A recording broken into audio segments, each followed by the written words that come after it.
Earlier this year, it was reported that Pixar is laying off a huge portion of their staff and a sort of corporate restructuring for the studio.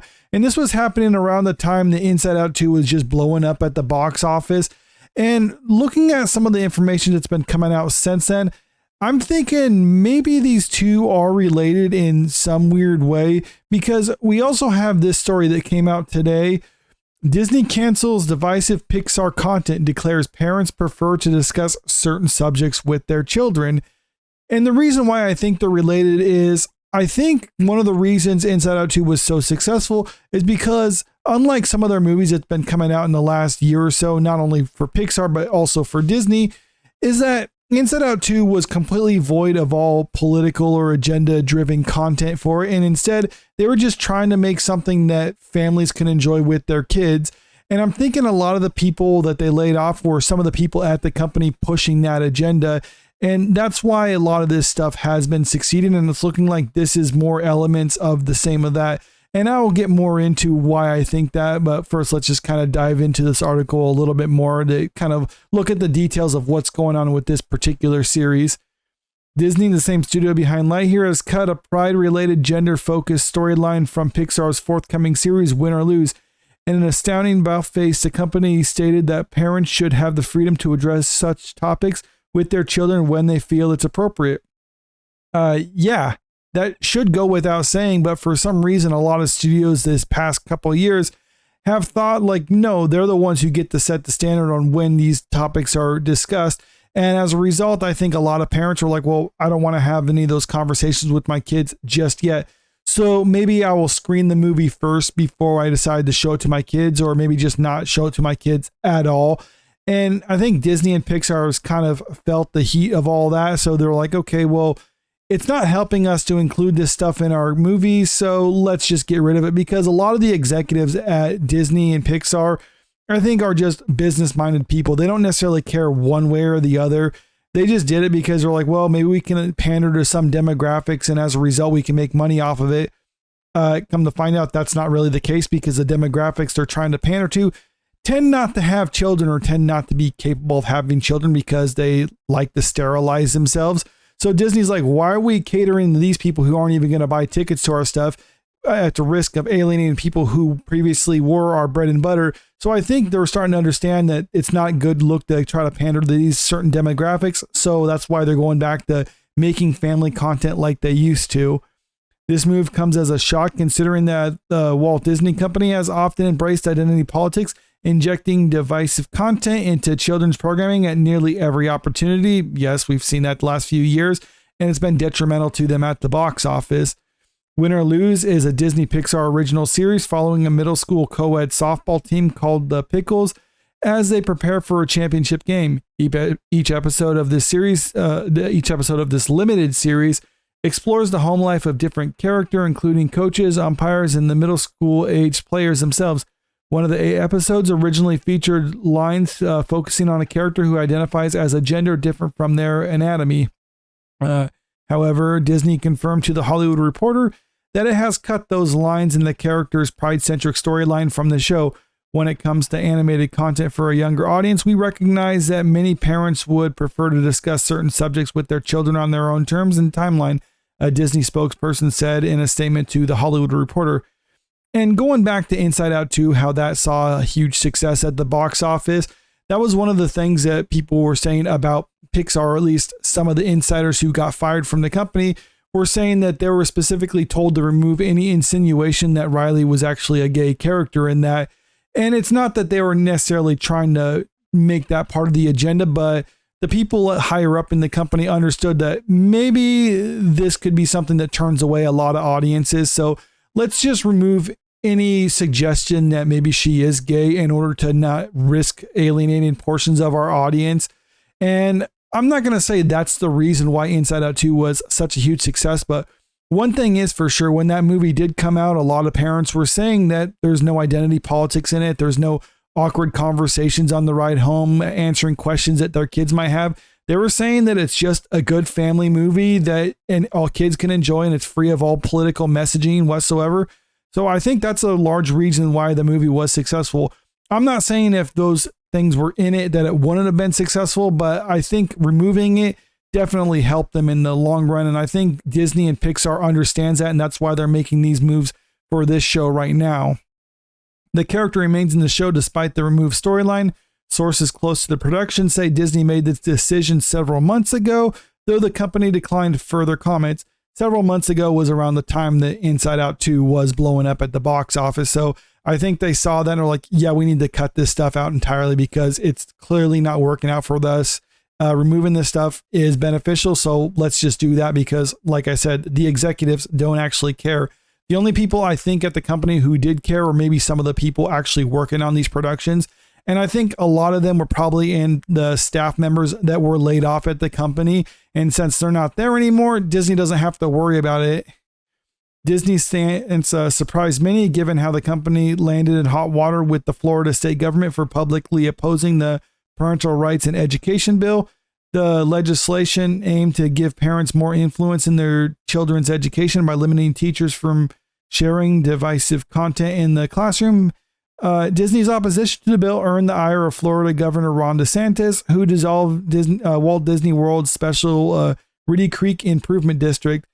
And a lot of people have pointed to that as being government retaliation, but in all honesty, Disney shouldn't have been allowed to have that to begin with. It was just most governments in Florida didn't bother even addressing it, but since Disney kind of drew attention to themselves, the Florida government rightfully dissolved that because companies like Disney shouldn't be allowed to essentially own cities for themselves. It's ridiculous that they were able to begin with, and I think actually dissolving that was ultimately the right move. But the funny thing about that is Disney initially didn't even want to address that. CEO at the time, Bob Chapek, just said that he didn't want to weigh in on it. And then he later made a statement basically that looked like a hostage video saying that, no, we're standing against this sort of thing. And it was pretty much because a lot of employees at the company were rebelling against the leadership and more or less forcing them. So I think that's one of the reasons why they're having these layoffs at Disney and at Pixar, because they're trying to get rid of a lot of the people at the company who would essentially hold their CEO hostage to their own political agenda. Analysts estimate that this loss will ultimately cost Disney upwards of $1 trillion. Yeah, you see what I mean? This is why Disney is trying to get rid of these people at their company. I've said it in the past that I think wokeness, or we've hit peak wokeness, and now the pendulum is swinging back the other way, and that's where we're getting stuff like this, where they're outright not only not including that stuff into their new programming, but also just making concerted efforts to eliminate what is already there because they understand that it is divisive. And then this article goes on to talk about Lightyear, how that failed for them. Strange World, how that was a huge failure. However, 2024's Inside Out reportedly removed divisive content from its story and achieved massive financial success, generating $1.699 billion on the $200 million budget. So it's pretty obvious what they should be doing if they're making family content. Make family content that's actually for families and not for a bunch of they-thems who are just trying to push a political agenda, because we've seen what happens with that before. They try to push an agenda, they lose money. They get rid of all that stuff entirely and just make something not trying to push an agenda in the other direction, but just make good content. And lo and behold, they actually make money off of it. Disney has also seen Star Wars and Marvel properties that push divisive themes fail spectacularly at the box office and on Disney Plus. Perhaps Disney has finally seen the writing on the wall. Is the company ready to change its position on divisive content in children's programming to win back conservative families? Will Disney be rewarded by audiences for these changes to win or lose? Sound off in the comment section. Okay, so that's just the end of the article right there. But I think that is a good point. Do you think this is actually Disney understanding the errors of their way, or maybe it's just the creatives on this particular programming? Because like this article already pointed out, is this stuff was present in it just up to a few months ago, and these things take many years in order for them to actually materialize.